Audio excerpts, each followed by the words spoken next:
Donc je vais commencer par des remerciements habituels, mais sincères. Donc merci d'être présent à cette quatrième et dernière stand dédiée à Sardaigne et cinéma, avec, donc, comme vous le verrez, des incursions vers le cinéma corse, mais aussi vers d'autres champs d'expression, d'autres expressions vivantes sur l'île qui se croisent et se répondent. Vous verrez qu'on parlera également de théâtre en tant que moyen d'expression, notamment sur un discours d'un jeune auteur et acteur qui m'a interpellé au cours de ces derniers mois et qui, vous verrez, est en écho avec ce qu'on va dire, notamment sur le cinéma italien et le cinéma sarde.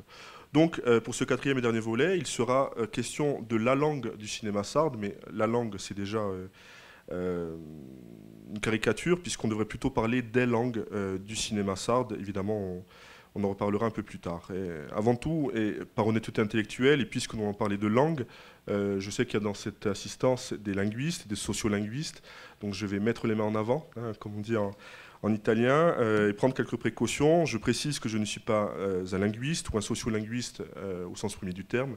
Je ne suis pas un chercheur en linguistique ou en sociolinguistique, même si, évidemment, ma formation d'enseignant de langue et culture italienne a touché cette discipline à différents moments, mais dans mon approche thématique et formelle du cinéma en Sardaigne dans les années 2000, c'est vraiment ma partie, disons, une partie principale de ma recherche, je ne pouvais faire l'impasse sur l'élément linguistique ou sociolinguistique dans l'analyse du corpus, un corpus dont nous avons déjà parlé longuement lors des stands précédentes. Et donc, dans les nombreux signes à analyser, puisque moi je travaille sur les signes du cinéma, donc les stéréotypes, les figures, les paysages, etc., la question linguistique, c'est-à-dire l'usage ou non d'ailleurs de la langue ou des langues régionales, dans le long métrage de fiction de l'époque contemporaine en Sardaigne, est, je crois, un élément incontournable à prendre en considération pour comprendre combien il peut être complexe de mettre en lien la revendication identitaire, militante, puisqu'on sait que ce cinéma sarde, dans les années 2000, même s'il a été précédé d'une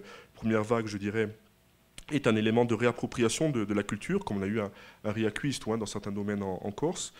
Donc cette revendication identitaire qui est militante, et voir quel est le lien avec l'utilisation de la ou des langues en présence sur un territoire périphérique, marginal, la Sardaigne, ça pourrait être aussi la Corse, bien sûr, parce que c'est encore plus vrai sur une île, dans un mode d'expression aussi complexe que le cinéma de fiction. Alors complexe car ce cinéma est créé, imaginé et écrit pour un public, et donc pour différentes communautés de spectateurs, de récepteurs. Et ces récepteurs, c'est vrai pour le cinéma, devront comprendre tout simplement ce qui est dit dans le film par les personnages, avec ou sans sous-titres. C'est pourquoi aujourd'hui nous essaierons de comprendre quelle langue, au singulier ou au pluriel, parle le cinéma sarde, pour voir si justement l'élément linguistique vaut comme vecteur de l'identité portée à l'écran. Je me référerai donc aux œuvres récentes, à ces réalisateurs sardes qui constituent le mouvement du nouveau cinéma sarde, que nous avons défini déjà. Je le rappelle brièvement, il s'agit de longs métrages de fiction. Je ferai quand même appel à un documentaire, mais parce c'est l'œuvre d'un auteur dont on va parler. Mais en général, on parle de longs métrages de fiction tournés par des sardes en Sardaigne, sur des thématiques liées à la Sardaigne, s'adressant à des sardes, mais pas seulement, et né en réaction évidemment aux représentations de l'île par d'autres dès la fin des années 80 puis 90, avant une explosion du mouvement dans les années 2000, puis une deuxième vague, une deuxième génération dans les années 2010, incarnée notamment par Paolo Zucca et Bonifacio Angius. Je parle du nouveau cinéma sarde, on verra qu'on peut parler également de nouveau cinéma corse à travers deux auteurs dont on parlera plus tard. Au cours des trois stands des précédentes, nous avons très souvent parlé de réappropriation de l'identité. C'est vraiment le maître mot, le fil conducteur de ces stands, associé évidemment à l'idée d'authenticité. Et donc nous pouvons légitimement nous demander quelle est la place, la présence, la fréquence aussi de la question linguistique dans les œuvres du cinéma sarde d'aujourd'hui. Eh bien, ce que l'on observe lorsqu'on étudie le corpus, donc de tous ces films sardes de ces dernières années, eh bien, c'est le paradoxe. Une situation paradoxale dans le traitement des langues, dans cet ensemble d'œuvres et d'expériences, car si tous ici savons et sommes convaincus, je crois, que l'usage actif ou passif de la langue régionale apparaît comme un élément constitutif de l'identité insulaire, régionale ou méridionale, on verra que dans les films, ça n'est pas forcément toujours le cas. Et je voudrais citer d'ailleurs l'expression besoin linguistique, je cite, évoquée par Nello Bruno, qui est un enseignant de langue sarde, qui était un enseignant de langue sarde. La langue est un symbole de l'appartenance à un groupe face à un autre. Mais il faut toutefois admettre que peu de longs métrages de fiction du nouveau cinéma sarde utilise la langue en tant que démarche militante, alors qu'il s'agit précisément d'un mouvement de réappropriation qui est, qu'on le veuille ou non, militant ou politique. En effet, tandis que nous parlons d'authenticité dans la représentation d'une réalité locale, d'une réalité insulaire, méditerranéenne, on se rend compte que le cinéma sarde tend paradoxalement à cultiver les éléments constitutifs de son identité régionale et en même temps à encourager un effort de normalisation dans sa présentation au monde, dans son universalité. Un effort dans lequel, pour de nombreux réalisateurs, et c'est aussi étrange que compréhensible, pour des raisons que l'on verra plus tard, la langue sarde est tout sauf un élément central du discours, alors qu'on ne pourrait s'attendre au contraire. Mais avant de nous pencher sur les usages des langues dans le cinéma sarde, voyons rapidement quelques données sur la situation linguistique de la Sardaigne. Alors ça sera très simpliste, pardonnez-moi, sans pour autant transformer cette stonde en cours de linguistique. Bien, alors nous le savons, le sarde est l'une des nombreuses langues latines autonomes de l'ère linguistique romane. Elle est parfois considérée à tort comme un dialecte de l'italien, ce qui est d'ailleurs souvent le cas pour les dialectes italiens, qui sont, pour être précis, plutôt des dialectes de l'Italie, d'une zone géographique. Ainsi, le sarde, et là encore c'est une erreur, une facilité, car il n'y a pas une langue sarde, mais vous le voyez plusieurs dans les faits.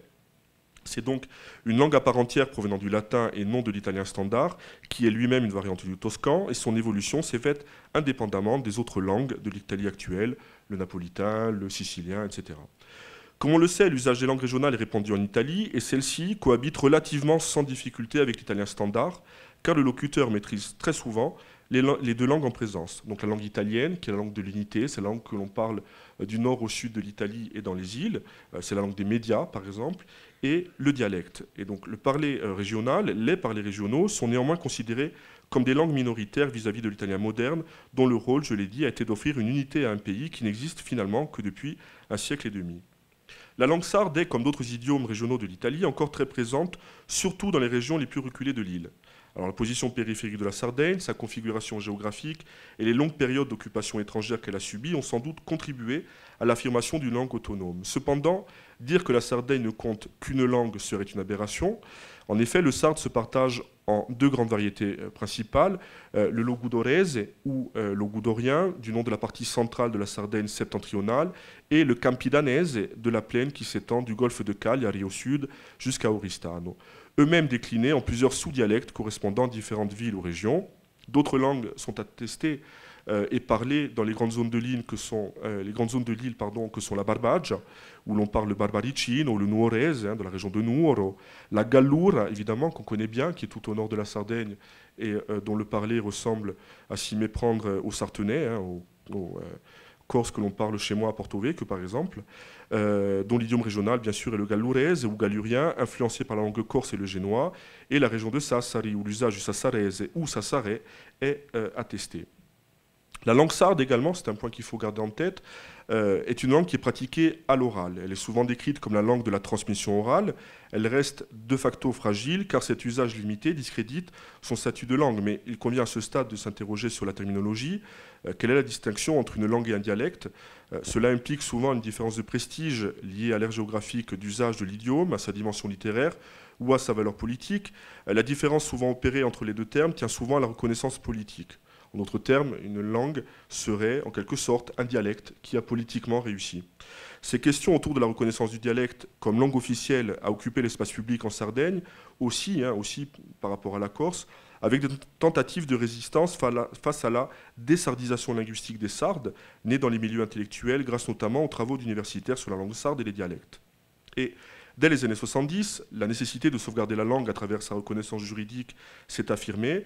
La langue sarde pouvait ainsi devenir, pour chaque sarde, un symbole ostentatoire de l'appartenance à un groupe et une affirmation de sa diversité face à l'autre. Donc on est encore dans l'identité. Mais difficile de trouver une langue de référence. C'est la même question qui se pose pour la Corse. Est-ce qu'on peut avoir une langue qui fait l'unité dans un territoire aussi divers? Donc c'est un sujet épineux, comme vous l'imaginez, qui a donné lieu à des débats en amont entre les spécialistes et les techniciens de la question. Et comme notamment la standardisation de la langue, qui serait peut-être une étape nécessaire à son enseignement dans les écoles et à sa diffusion dans les médias, qui induit un certain nombre de difficultés, voire de dangers. Ainsi, le modèle unique risquerait, par exemple, d'effacer la richesse que constitue la diversité des régiolectes. Une langue neutre, on parle de salimba commune pour la Sardaigne, nierait la présence de plusieurs peuples sardes, tout en donnant naissance à une langue sarde idéalisée, artificielle et simplifiée. Bien, je ne m'étendrai pas plus sur le sujet, mais ces considérations sur une idée d'une co-officialité des langues en présence en Sardaigne n'éludent pas pour autant la question de la diglossie. La présence d'une langue dite haute, ici l'italien standard, vous avez ici un exemple où l'italien standard figure sur la partie basse du panneau, c'est un extrait d'un film, La Destinazione. Donc la diglossie entre langue haute, italien standard et la langue mineure tend à s'affaiblir. Cette affirmation se vérifie d'ailleurs davantage dans les centres urbains qu'en milieu rural, où la pratique du sarde demeure encore très vivace. Alors la diglossie en Sardaigne n'est pas aussi problématique que dans d'autres régions semblables en Méditerranée. On en parle beaucoup pour la Corse. La diglossie serait un problème, parce qu'en Italie, la maîtrise des deux systèmes linguistiques est encore attestée chez la majorité des habitants. Par exemple, le sarde est encore fréquemment parlé dans les interactions quotidiennes de la sphère familiale ou privée. C'est le cas aussi du sicilien, du napolitain, etc. Ou du romain. Et cet ensemble de considérations liminaires ne sont pas vaines dans notre standard d'aujourd'hui, car ce sont des réflexions qui s'imposent dès qu'on observe l'usage des langues dans le cinéma sarde d'aujourd'hui.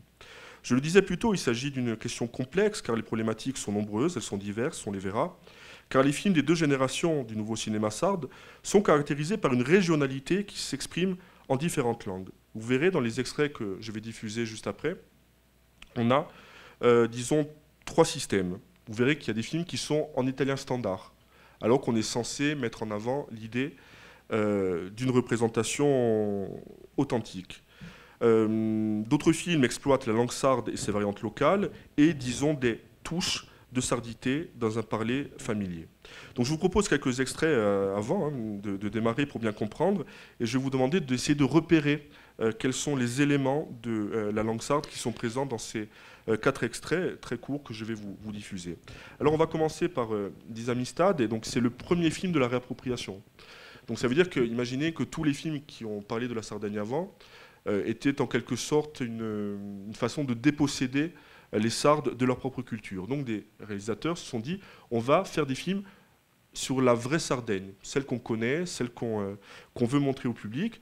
Mais moi, en tant que spectateur, avec du recul, je me dis, si je veux montrer la vraie Sardaigne, puisque on me dit qu'il faut que j'utilise des éléments relatifs à l'authenticité sur une île, eh bien, je vais les faire parler en langue sarde. Le film est censé se passer dans les années 50, donc même pas de nos jours. Donc la question pourrait être encore plus prégnante. Donc je vous montre cet extrait. On peut peut-être baisser les lumières et essayer de voir si le sarde est présent dans cet extrait. Ah, non mi fate girare, mi gira la testa, non tirare di puntera. Pardon, j'ai baissé le son, je ne voulais pas. Ah, non mi fate girare, mi gira la testa, non tirare di puntera. Dopo, dai, venite. Ehi, andiamo a vedere. Dai, speriamo, con gli occhi bendati. Caccia grossa.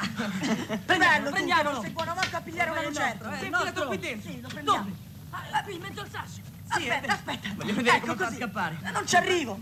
Dai, ma quanto ci vuole? Ora ci penso io a fare il Prendi, dai. Anzi, lo sta la Sebastiano, eh? Perché non ci provi tu che sei un pastore? Non ne capisci solo di pecore. Lui che è un pastore di piglia qui dentro. Aio, Sebastiano. Facci vedere. Forza. È noto a tutti che in Sardegna vi è una legge non scritta che ammette fra i propri istituti quello della vendetta. Bien, je passe sur les stéréotypes dont on a parlé la semaine dernière déjà, le couteau, l'emblème du berger, la femme en noir, etc. Si vous connaissez un peu la langue italienne, vous avez remarqué que l'extrait est entièrement parlé en italien standard, et la seule incursion de langue sarde, c'est aio. Aio, qui est très caricatural, quand un Italien dit aio, ça fait forcément référence à la Sardaigne. Ce aio, a priori, vous le connaissez vous aussi, puisque je crois qu'on l'utilise à peu près tous les jours dans notre langue pour dire à quelqu'un de se bouger, par exemple. On avance dans le temps, on passe à 2001 avec l'extrait d'un film Archipelaghi. On verra qu'il y a déjà une différence dans le traitement des langues. Tanno, ma lo conosci a Preto Ristranto? Sì. Lo conoscevi? Sapevi che lo stavano cercando per l'omicidio di tuo fratello? Ma rischia sto tutto. Che lui ne kirkan, lo sospetta io.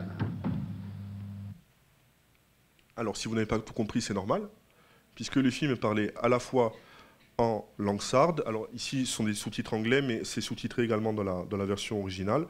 et en italien standard. Donc on a déjà un mélange des langues qui est déjà peut-être un peu plus naturel.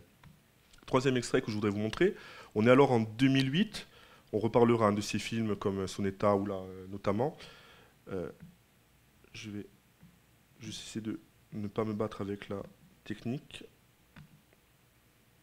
pour vous montrer un extrait de Sonetta ou la film de Salvatore Mereo. Il teste. Corre perché subito ora che... Su va! Il teste. Corre perché subito ora che tu sul latte. E a coita, si deve pensare una bella storia, mormi. E non la ponzi. Corri tu, corri. Deve aspettare, se hanno sabida. Il tempo non intenta mancare soltanto. Ma giocare a borserbiti, lo posso piccare? No, piccatino, picca. Ma che non andiamo da questo monte? Su mese entrano che andiamo. Appena si torna dai vita. Temperai d'alte? No, ai d'alto non vi torniamo. Magari sono soldato. E poi va minas. Vorrei stare attento. Buono.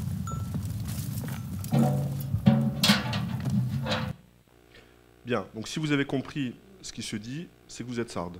Parce que le film est entièrement parlé en langue sarde, qui est, vous l'avez noté, très difficile à comprendre pour un italophone lambda. Cette considération, elle aura du sens après. Sonetta, où là, fait partie des deux films entièrement parlé en langue sarde, avec un autre film qui est beaucoup plus étonnant, Zure, si je dois le prononcer vraiment en sarde, qui est l'adaptation des évangiles, donc la mort de Jésus, etc., en Sardaigne, parlé entièrement en langue sarde. Là aussi, je vous mets les sous-titres. Senso fisico.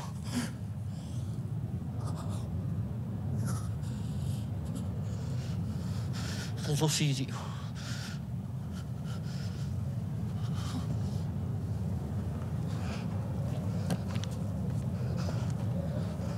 Näitä ravas on morto Habibu. En mä saa ken molin tiis.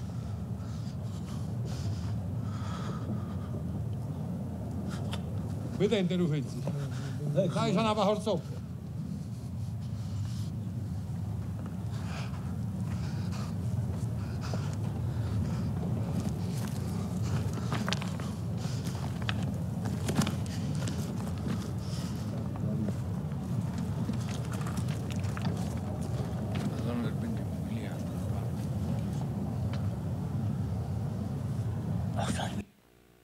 Bien, donc pour ce film-là, on est en 2012.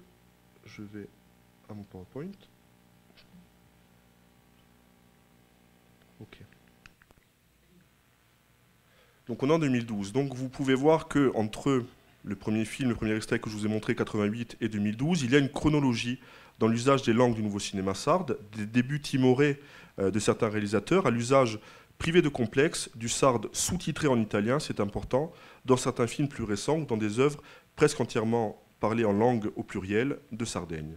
Donc la question linguistique des films ne respecte donc aucune règle prédéfinie, stricte ou fixe. Le choix de la langue et des locuteurs diffère selon les films, selon aussi les intentions des réalisateurs et, je dirais surtout, les limites liées aux conditions de transmission des œuvres filmiques à un public qui est rarement prêt à aller au cinéma pour voir des films sous-titrés. C'est en tout cas une réalité en Italie. Voici donc quelques usages plus en détail des langues de la Sardaigne dans les films du nouveau cinéma sarde. La langue peut être avant tout donc un élément de reconnaissance, d'identification de la part du spectateur, car comme tout autre stéréotype, elle permet par touche de placer le film dans un contexte, dans une aire géographique et linguistique bien définie, mettant ainsi l'accent sur le caractère régional de l'œuvre. C'est le cas, on l'a vu pour Gianfranco Cabido dans Des Amistades. Donc Cabido, dans ce premier film de la réappropriation, choisit de faire parler les personnages en italien standard, en dehors de quelques renvois aux automatismes langagiers sardes, dont l'exclamation ayo, que l'on peut traduire en français par allons, et qui est récurrent dans l'ère sardo-corse et souvent employé, je le disais, en Italie de façon caricaturale. Son emploi renvoie donc immédiatement à la Sardaigne et permet, dans l'inconscient collectif, comme tout autre stéréotype, de situer directement et incontestablement le film en Sardaigne. Seuls les chants, pendant le mariage aussi est une constante, hein, on l'avait vu dans les stéréotypes, le mariage des jeunes villageois, puis le lamento d'une mère pleurant son fils, sont en langue sarde, qui n'est ni traduite ni sous-titrée. On verra que le chant, d'ailleurs, que ce soit dans les films sardes ou dans les films corses, exprimé en langue régionale, a souvent un sens. On a aussi d'autres noms de famille, typiquement sardes, hein, qui renvoient à la Sardaigne, Puzzu, Porcu, Pinna, etc. Et donc cette attitude frileuse de Cabide dans l'usage de la langue sarde peut sembler contradictoire de la part du premier artisan de la réappropriation du cinéma sarde. En effet, Cabide manifeste une envie évidente de témoigner de son appartenance à la culture sarde. Or, par ailleurs, il fait parler ses personnages en italien, créant ainsi une situation artificielle dans un contexte censé mettre plusieurs langues en présence. Dans le film, le président de la Cour, au palais de justice, parle certes en italien car il représente la loi et donc l'État. Mais dans une situation diglossique conforme au contexte de l'histoire du film, on s'attendrait à ce que les bergers et les villageois s'expriment en langue sarde. Dans les années 50, dans une région rurale et reculée telle que la Barbagia, il est sans doute plus probable d'entendre les habitants s'exprimer en sarde qu'en italien. Donc le premier film du nouveau cinéma sarde pose ainsi, à travers ses choix linguistiques, le problème du rapport entre réalité et fiction, car Cabide exprime d'un côté sa volonté de mettre en scène des éléments caractéristiques d'une réalité sarde, et de l'autre, il commet une sorte d'aberration linguistique qui ramène le spectateur à l'idée de fiction. Le réalisateur se limite à insérer la langue sarde donc dans les chants traditionnels et dans quelques éléments qui tiennent davantage du folklore, voire de la caricature. Il a depuis justifié son choix et l'a partiellement remis en cause, notamment dans une interview qu'il avait donnée à la chaîne sarde Vidéoline. Voici ce qu'il dit. Donc j'ai fait une sorte de scénario dans lequel j'écrivais plus naturellement les premiers dialogues en sarde, puis Roberto Roversi, qui est un écrivain qui a collaboré au dialogue du film, m'a aidé à les transformer en gardant cette force en quelque sorte poétique qu'a la langue sarde en italien. Si je devais le refaire aujourd'hui, sans doute le referais-je en sarde. Mais à l'époque, c'était un grand risque. Puis j'avais aussi des acteurs. Un était portugais, un espagnol, il y avait de nombreux Italiens et d'autres sardes. Il y avait un mélange assez difficile, c'est pourquoi nous n'avons pas utilisé le sarde, mais le sarde est à l'intérieur. Bon. Cabide estime donc que la langue, à cette époque, 88, n'était pas un élément essentiel de la sardité d'un film. Et puis, dans son deuxième long-métrage de fiction, Il figlio di Bakunin, de la même manière, tous les personnages parlent en italien standard, y compris les villageois et les autres personnages pittoresques interrogés dans le cadre d'une enquête sur le personnage mythique et mystérieux de Tullio Saba, sauf à quelques moments précis. Donc quand est-ce qu'on utilise le sarde? Donc dans les chansons traditionnelles entonnées lors d'un mariage, pendant un procès, quand une vieille dame interrogée en italien répond en langue sarde, ces propos ne sont pas sous-titrés d'ailleurs parce qu'ils sont aussitôt traduits par un tiers pour le juge dans le film. À l'inverse, lorsque Antoni Saba, à un moment donné, sur la place du village, tire en l'air, c'est censé choquer ou étonner les villageois. Non, il ne s'exprime pas en sarde, mais il s'exprime en italien. Cet usage des langues en présence, qui est particulier et peu conforme à la réalité, pose encore une fois la question de l'authenticité du tableau de la Sardaigne dépeint dans le film. Alors le livre de Sergio Azzeni, qui est très connu, hein, dont le film s'inspire, comporte également peu d'insertions de termes en langue sarde.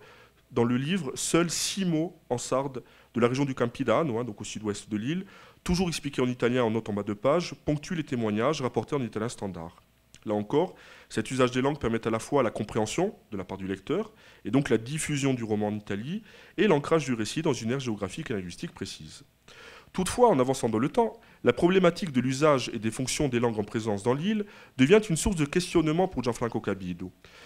Son documentaire Passaggi di Tempo, donc de 2005, on a avancé dans le temps, comprend en effet une réflexion sur le lien unissant langue sarde et sardité. En effet, selon l'une des figures du film, qui est la chanteuse Elena Ledda, une chanteuse connue en Sardaigne, elle dit « La lingua è fondamentale ».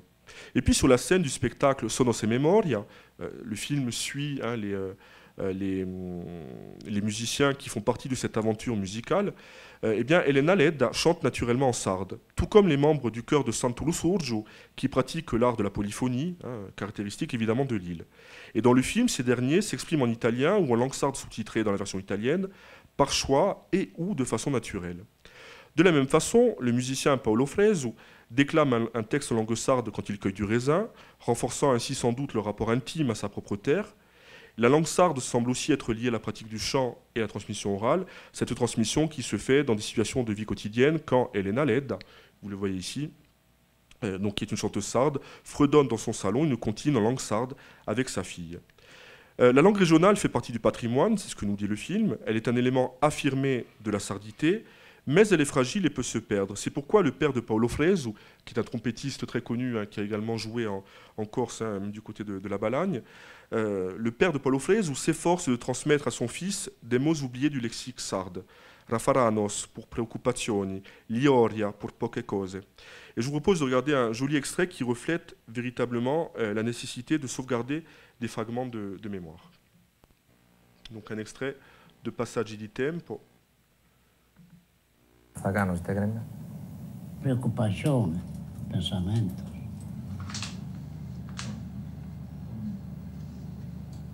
Lioria.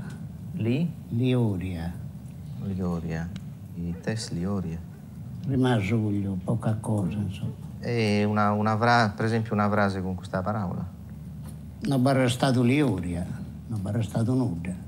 Lioria Veruna. La giurichitta, no. Mannalitta? Poi?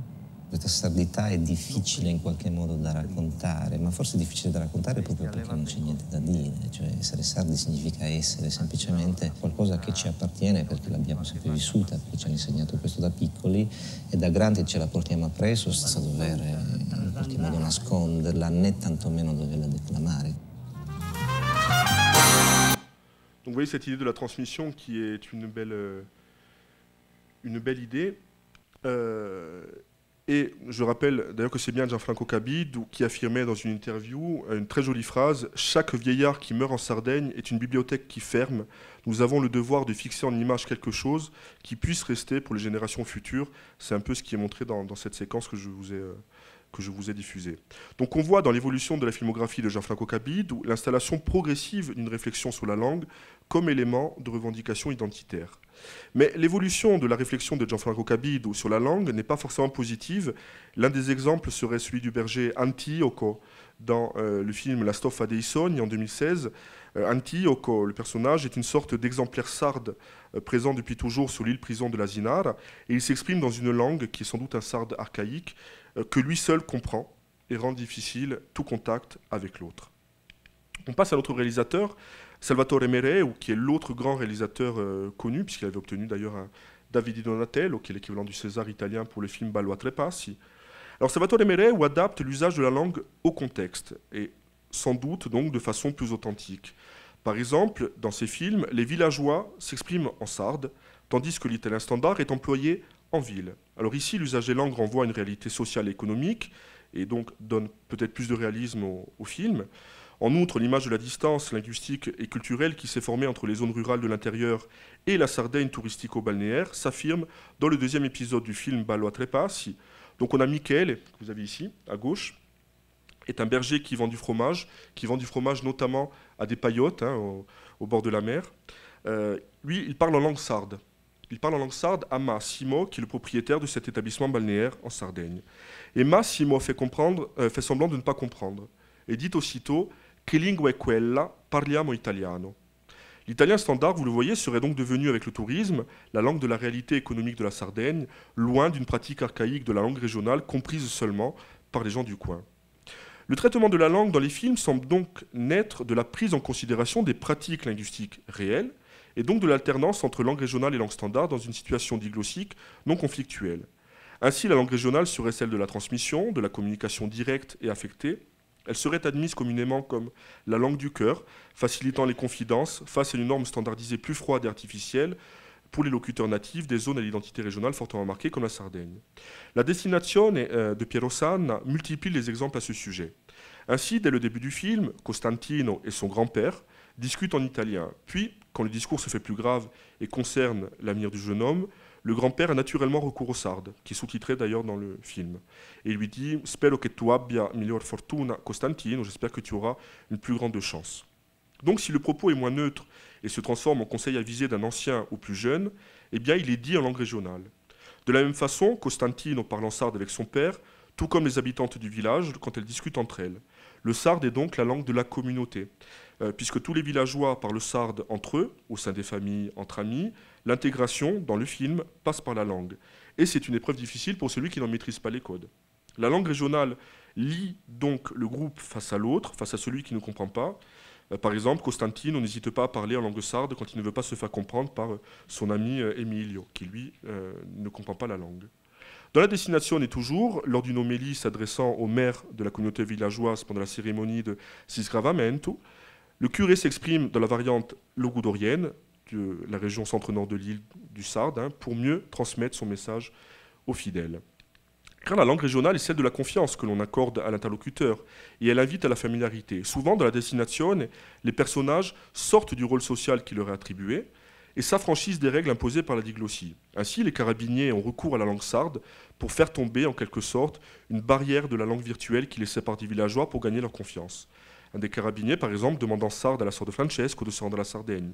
Et puis le dialogue entre le maresciallo et la mère de Francesco n'est possible que parce qu'elle sait qu'il est sarde. Elle s'adresse à lui en langue sarde sous-titrée en italien.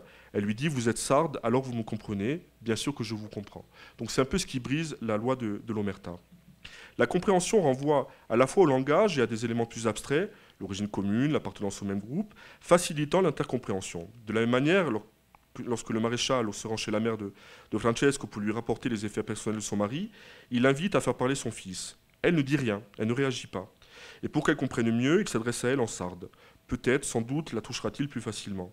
Le ton, sans être familier, est plus direct. Il essaie de la convaincre en employant un autre registre, en arguant du fait qu'ils appartiennent à la même communauté. Il lui dit en langue sarde, encore une fois sous-titrée, à la fois pour permettre la compréhension et l'empathie du spectateur, « Si nous ne nous aidons pas entre nous, vous ne pouvez pas prétendre que la justice vous aide. » Donc là, vous voyez, ce n'est plus le maréchal qui parle, mais le sarde. La barrière sociale n'existe plus grâce à la langue. La langue régionale sert à briser ce mur de l'omerta dans des communautés fermées. L'usage des différentes langues provient aussi, parfois, de limites liées à l'origine des acteurs, disons de façon plus concrète ou plus pragmatique. L'alternance des deux langues dérive donc aussi parfois de contraintes liées à l'origine des acteurs, incarnant les différents personnages. Dans sa quête d'authenticité pour son long-métrage Archipelaghi, Giovanni Colombo s'est heurté à une difficulté au moment du casting, c'est ce qu'il raconte dans un film documentaire, Fare cinema in Sardegna, en 2007. Donc il dit qu'il a fait passer un essai à un sarde, Carlo Sanais, qui est dont Archipelaghi est la seule expérience cinématographique. Et lors du casting, celui-ci récitait son texte en langue italienne. Mais ça le rendait peu convaincant. Colombo lui a alors dit de réciter le même texte en langue sarde, et il prétend que Carlo Sanais a aussitôt incarné le personnage, et c'est ce qui a déclenché finalement le choix pour Giovanni Colombo de tourner ce film en partie en langue sarde. Le rapport du réalisateur donc, à la langue sarde s'est affiné après la phase d'écriture, au contact des interprètes. On verra que c'était un peu le même principe qui a été mis en place par Thierry de Peretti quand il a tourné Les Apaches en Corse, il y a quelques années. L'utilisation de la langue régionale n'est donc pas intentionnelle au départ et ne peut constituer un facteur d'ordre idéologique ou militant. Néanmoins, la décision de Colombo de faire s'exprimer ses personnages en sarde est liée à la nécessité de correspondre à la réalité d'un territoire, tout en ayant pris le parti d'engager des interprètes d'origine sarde, par choix ou par contrainte. Le jeu d'acteur a ainsi gagné en naturel, tout comme l'œuvre elle-même qui offre une palette des variantes régionales du sarde. Par ce biais, Archipelaghi acquiert une autre dimension, l'œuvre devient indirectement l'expression d'un patrimoine vivace et le témoin de la richesse linguistique en Sardaigne. De la même façon, Salvatore Mereu, pour son état, ou là dont on a déjà parlé, a pris le parti de tourner l'intégralité du film en langue sarde, trahissant d'une certaine manière le roman dont il est tiré, puisque la question de la langue n'est pas présente dans le roman de Giuseppe Fiori, où les personnages s'expriment en italien, à l'exception de rares régionalismes ou de particularités langagières propres à la Sardaigne.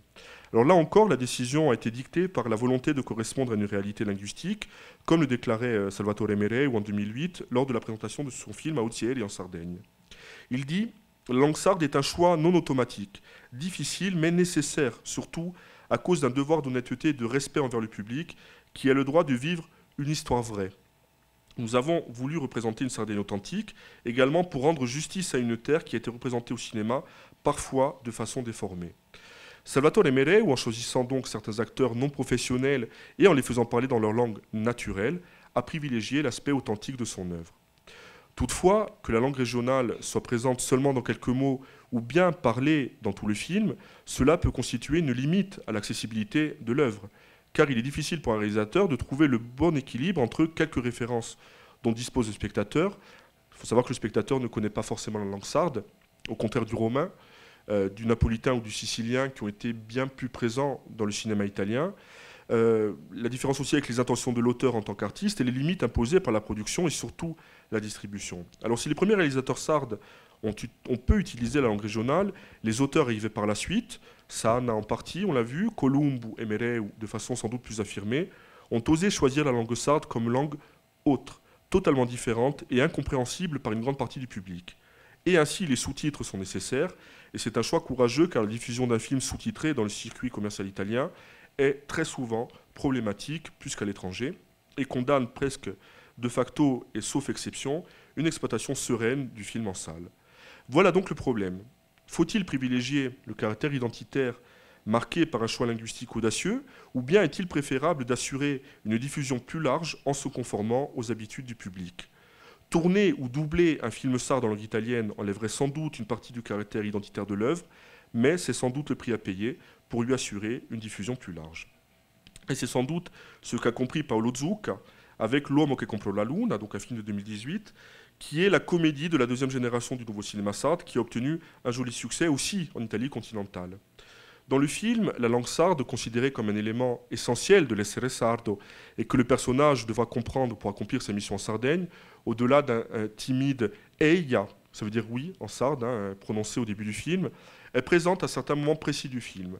Dans certains dialogues entre le jeune Kevin Pirelli, donc qui est un faux Milanais d'origine sarde, et son entraîneur Badore, surtout que le sarde est utilisé comme la langue du cœur, de la complicité et des émotions.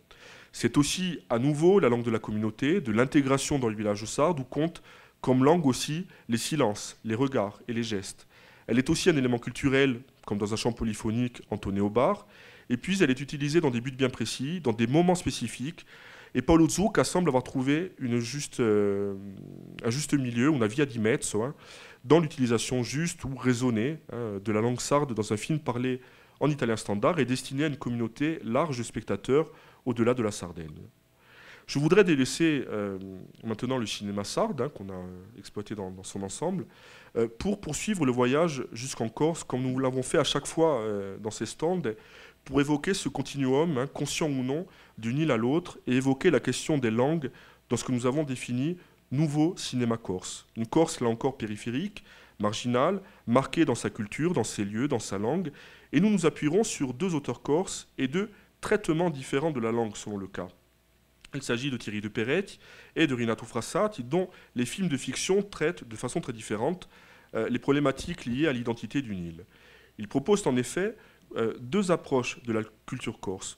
L'une qui est, je crois, très courageuse, actuelle, en prise directe avec des thématiques modernes et politiques, je parle de Thierry de Peretti, et l'autre plus onirique, peut-être plus cinéphile aussi, qui exploite, surtout avec les exilés, le thème des héros de la Corse, de Paoli à Bonaparte. Dans leur film, la question de la langue est présente, et toujours pour une raison liée à l'authenticité. Par exemple, Renato Frassati, dans Les Exilés, a mis en lumière un mélange des langues qui est le reflet d'une réalité historique dans une Corse du XVIIIe siècle où se mêlaient langue corse, italien, français et même l'anglais de James Boswell. La majeure partie des dialogues provient d'ailleurs des correspondances entre plusieurs personnages et des écrits historiques, une authenticité prolongée jusqu'à l'accent corse d'Ajaccio pour Napoléon et interprété pourtant par un balanin, Jérémie Alberti. Le corse sert beaucoup, je crois, à l'idée d'une Corse mythique, mythifiée, comme dans ce discours qui est l'une des séquences phares du film, un discours très théâtral. Par ailleurs, vous verrez, la langue sert véritablement le discours de Paoli qui harangue la foule. Je vous propose un extrait.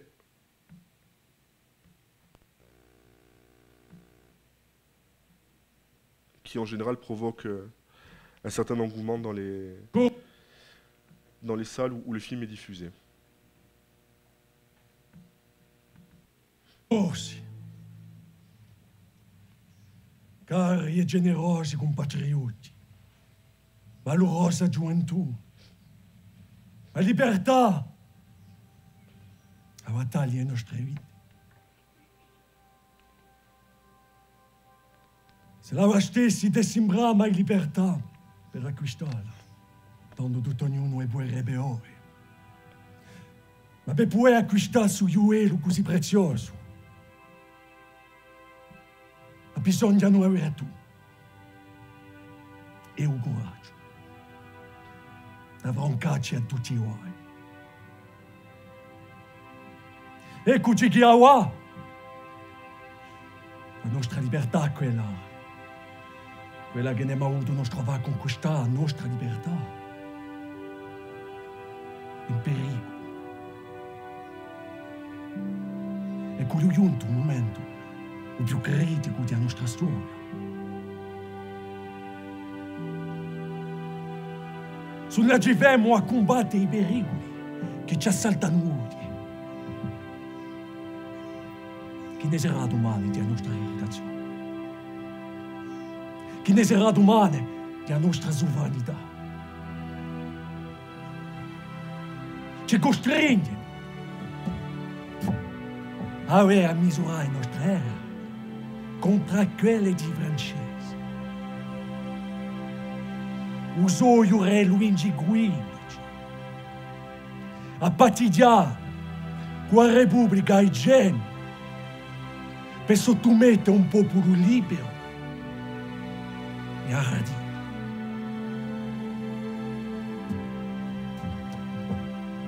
Quando lui usa pronta entra in guerra, il re più potente del mondo, contro una nazione così debole e così umile.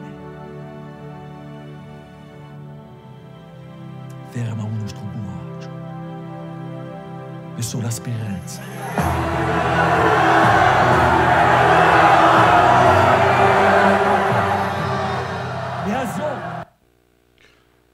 Bon, vous voyez, c'est très, très emphatique, ce monologue de Paul, il se poursuit dans le film, et c'est volontairement théâtral, et vous voyez que ça sert vraiment l'idée d'une langue corse qui est, disons,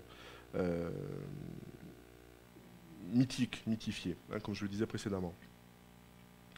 Je reviens. Bien. Une chose importante aussi, dans la version française du film, évidemment, ça n'est pas doublé, hein, la langue corse se maintient, mais les sous-titres sont en langue française. Ce qui est plus étonnant, c'est que dans le DVD notamment, il existe une version italienne, et les passages en langue corse sont sous-titrés en italien. Alors que la question de la compréhension devrait ne pas se poser entre langues qui, quelque part, se ressemblent. Quant à Thierry de Peretti, on est vraiment dans un autre type de cinéma. Alors, il a tourné 2 films, disons, très modernes. Alors, modernes dans le sens opposé à la tradition, hein, selon le binôme classique tradition et modernité qui caractérise l'histoire des représentations de l'île et des insulaires. Je parle donc du film Les Apaches et Une vie violente.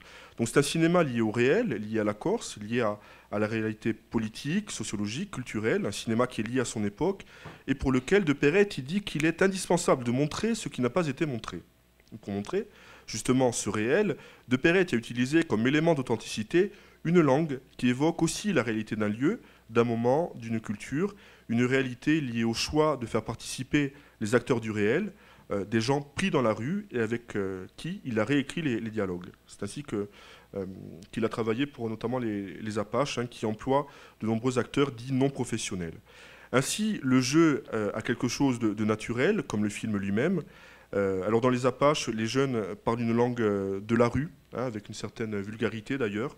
Alors je cite, « Bande d'enculés, putain de toi, casse-couille, putain vous avez niqué les lits, merde ». Voilà les dialogues tels qu'ils ont été réécrits par les jeunes dits de la rue.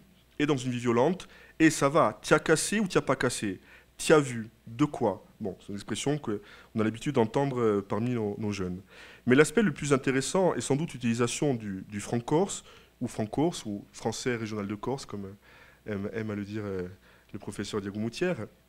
Donc vous savez, c'est l'insertion de mots corses souvent francisés dans l'écriture et ou dans la prononciation, dans un discours en langue française. C'est très fréquent dans l'argot des jeunes et des moins jeunes en Corse. Alors les exemples ne manquent pas dans les 2 films. Hein. Dans Les Apaches, Tamantagaza, Kiskoju, le type « je le rointe, tu es un cagueux, c'est tout, j'ai besoin de toi fradé », ou dans Une vie violente, hautes idées, basta, fradé, etc. Ce phénomène qui pose sans doute un problème de compréhension pour un spectateur non préparé, nous on comprend ici, mais est-ce qu'un spectateur sur le continent va comprendre de la même façon. Alors ça justifie peut-être la critique qui avait été faite à l'époque au dialogue pour les films de Peretti. Et pourtant, c'est bien l'expression d'une réalité, et cela permet de placer directement le discours dans un territoire bien défini, la Corse. La langue corse est aussi présente dans des chansons insérées dans la bande originale des films. Alors de Symphonia Nostrale, dans Les Apaches, interprété par... non, c'est dans Une vie violente, interprété par Jean-Charles Pape et le groupe Cantabubbolo Corso, un tube que l'on entend souvent dans les réunions politiques des nationalistes corses, et dans la chanson, d'ailleurs, on entend le slogan des indépendantistes, « A popolo vato bisogna martia », et Une vie violente, où on entend aussi l'Or de Barbara Fortuna, chanté par le jeune Petru Bracci. L'exemple le plus marquant, lorsqu'on parle de bande originale pour un film corse, et c'est d'ailleurs la première bande originale pour un film corse, reste toutefois Au Generale, écrit par Alain Di Meglio, et dont la musique reprend le thème composé par Federico Poggi pour Les Exilés. Interprété par le groupe Vogement, où c'est devenu un classique de la musique corse contemporaine, et souvent reprise, évidemment, par les jeunes corses. Toutefois, en ce qui concerne la société contemporaine décrite par Thierry de Peretti dans ses films, qui voulait, je vous le rappelle, montrer ce qui n'avait pas été montré, et voulait montrer une authenticité, eh bien le bilinguisme naturel, s'il existe, est peu présent. Sauf peut-être dans la scène du cœur des femmes, vers la fin du film Une vie violente. C'est une très belle scène, une très belle séquence, qui a une vraie saveur d'authenticité. On n'aura pas le temps de la décrypter dans son entièreté, mais vous allez voir ce plan séquence qui est très important. Le fils d'une des femmes présentes à table est concerné par une histoire de malversation, de malavita au sein de la société corse.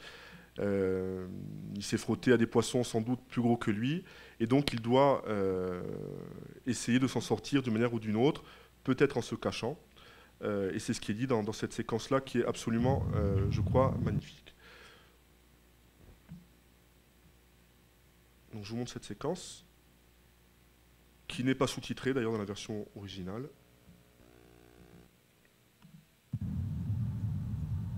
Donc qui arrive juste après ce mouvement.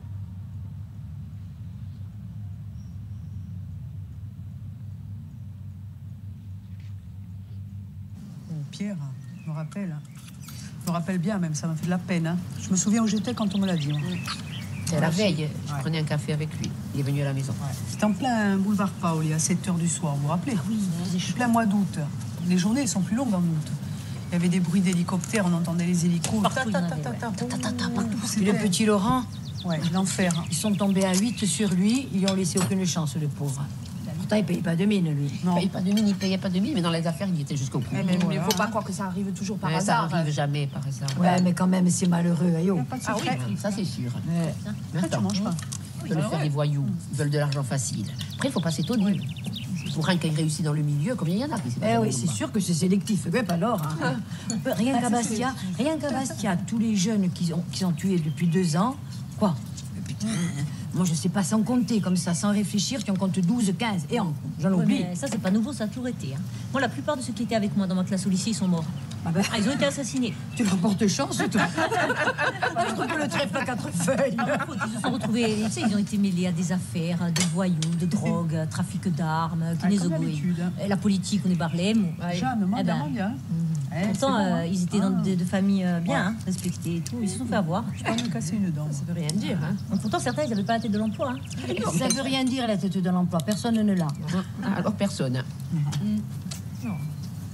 Non, ils étaient doux, certains, gentils, tu sais, même intelligents. Il y en avait qui avaient du potentiel. Hein. C'était pas n'importe qui. Hein. Et alors? Ils ne venaient même pas de famille de voyous. Hein. Soigné, Gaëlla.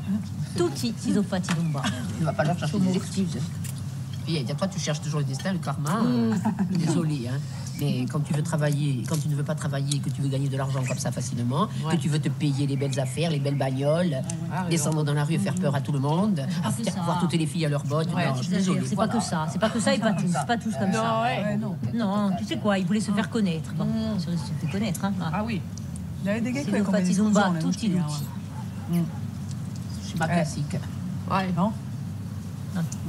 Ce qui arrive à ton fils, tu vois, c'est pas nouveau. Hein. Ça s'est toujours passé comme ça. Oui, mais il est pas mort, mon fils. Oui. Non, Sigurazzo. Allora stati basta. Il est là-bas. Comunque, hai capito? Mangia, dai. Mange un peu. Servi da appena divino. Qu'est-ce que je peux faire? J'ai besoin de quelqu'un qui m'aide. J'ai besoin de quelqu'un qui sorte de là. Il est où ton fils maintenant? Là, il est venu pour l'enterrement. Après, on va monter avec lui à Bastia. Il va s'enfermer et après, il va aller au village avec moi. Et plus personne n'en entendra parler. Ouais. Qui reparte à Paris. À 27 ans, on va pas lui dire ce qu'il va faire. Hein. Il peut pas rester. 27 ans, je suis désolée, au compte, mais tu sais où tu mets les pieds. Hein. Se usta qui si va Dumba, sûr. Oui, ça dava Dumba. Udito.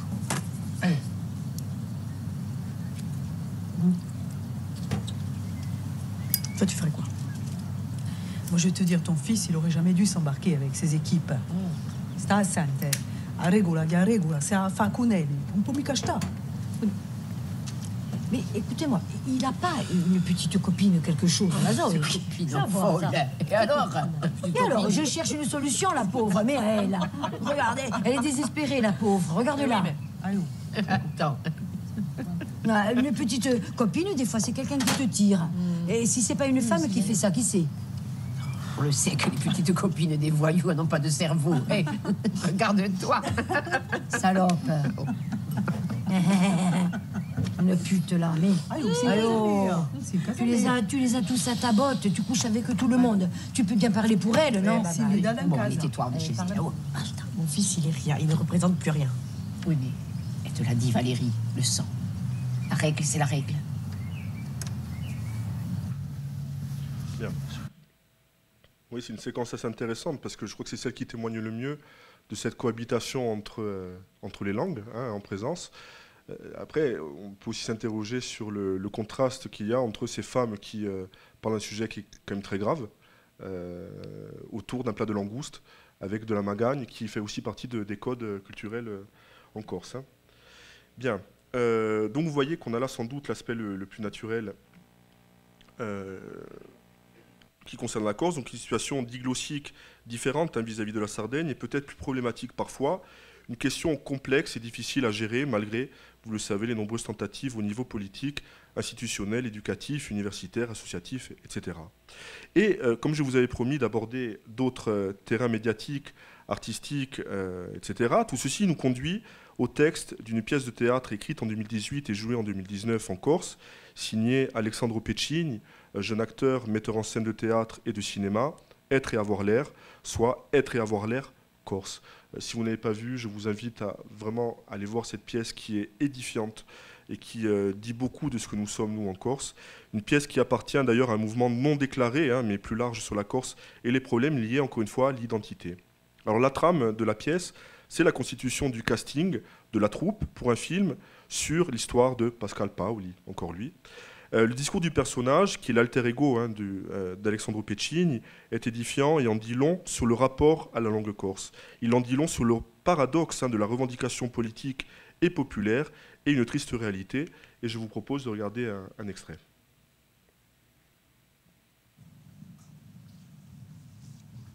Aujourd'hui, j'ai fait mourir un homme.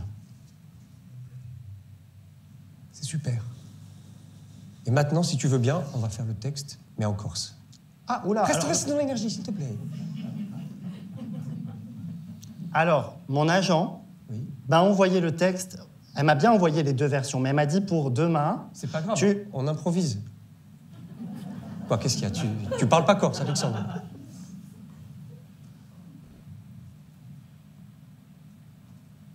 Je suis né à Bastia. Et j'ai grandi à Pietraner. Bon, pendant très longtemps, ça a constitué le monde pour moi, Pietraner. La plage l'été, l'école l'hiver, la messe du dimanche. Et les jardins remplis de cousins, de voisins, de copains. On joue dans les champs, en dessous de la maison. Aujourd'hui remplacé par une nouvelle route et des nouvelles villas. Je vis de nature. Et de bouffe aussi, bien sûr. D'ailleurs, concernant la bouffe, je pense que je peux dire que je suis bilingue en Corse, grâce à ma grande-tante, Tata Renée, qui cuisine en Corse, des canistrelli, des paniti, des panzaro, ti fiadone et fiadounette, ou miaccio, les Et tout ça accompagne le lonzo, ou la coppa, le broch, ou le figadé, ou la pancetta. Ah, et on fait les bastelle aussi. Les bastelle aux herbes de chez nous. Je pense que je peux dire que je suis aussi bilingue en Corse pour tout ce qui est botanique. Avec Tata Renée, toujours la même. On monte par les sentiers de San Martino, on va jusqu'à Canastan, jusqu'au Pont Vert, et on ramasse l'herbe baronne, alané, bida la perse, inatare, bouli, et la mitrastella. Donc c'est ça en fait. Je suis bilingue en Corse pour tout ce qui concerne la bouffe et les herbes pour faire la bouffe. Bon, je l'ai pris aussi en option à l'école. 1 heure par semaine. Et j'apprends le corse comme une langue étrangère. Et encore, j'ai 5 heures d'anglais par semaine. 1 seule heure de corse. Le vendredi, de 17h à 18h. Autant vous dire que je préfère aller boire des Liptonic pêche et fumer des clopes à 21 francs le paquet à la brasse. Mon emploi du temps est quand même en train de me signifier que l'anglais est beaucoup plus important que le corse. Par ailleurs, cette scène de casting entre Ferdinando et Paoli, je pourrais la faire en anglais. Et improviser, même. I've been general for less than 15 days. And I've already had 2 men hanged, 1 banished, and 2 others whipped.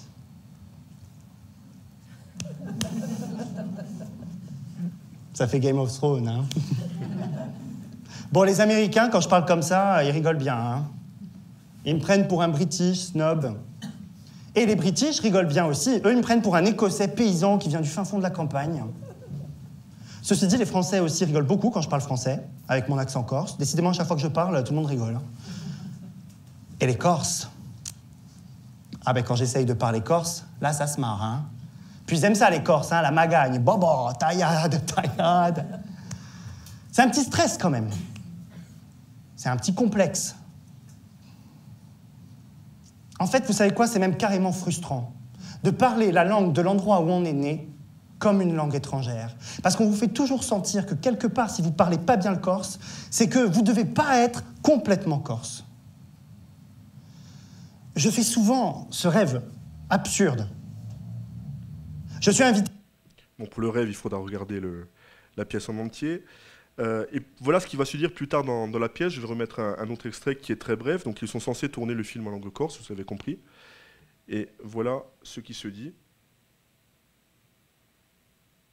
Ça sert à rien de s'emballer sur la langue puisque nous n'allons pas faire le film en Corse. Qui irait voir ça? Personne. Alors... Donc si on devait tourner un film en langue corse, qui irait voir ça? Personne. Alors au départ, je voulais terminer cette stonde avec ces mots un peu durs et ce constat un peu dramatique.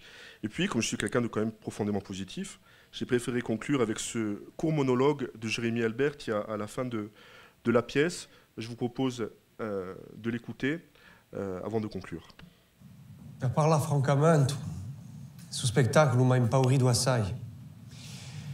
Perché parla di identità senza parlare la lingua era un problema maggiore. Alors que la langue est sans doute le ciment de notre identité, j'étais en colère. J'ai dit, les gars, il n'y en a pas un de nous qui parle couramment corse ici et on veut faire un spectacle sur l'identité. J'avais honte de moi, de nous. On est des troubadours, on a la prétention de bouleverser les consciences, alors qu'on est sur une scène de théâtre où tout est faux, finalement. C'est de la fiction. On ne serait pas mieux à lutter vraiment dans la rue, sur des ronds-points, ou sur des aquarius? Là, ça aurait du sens, peut-être. Enfin, quoi qu'il en soit, ce soir, nous sommes là, et vous êtes là, surtout. Et devant vous, j'ai un peu moins honte, et j'ai un peu moins peur. Et le fait d'en parler, le fait d'en faire un spectacle, c'est peut-être le début de quelque chose. En tout cas pour moi. Le film sur... Voilà, j'espère que ça sera aussi quelque chose pour vous. Je crois que tout est dit et je vous remercie de votre attention.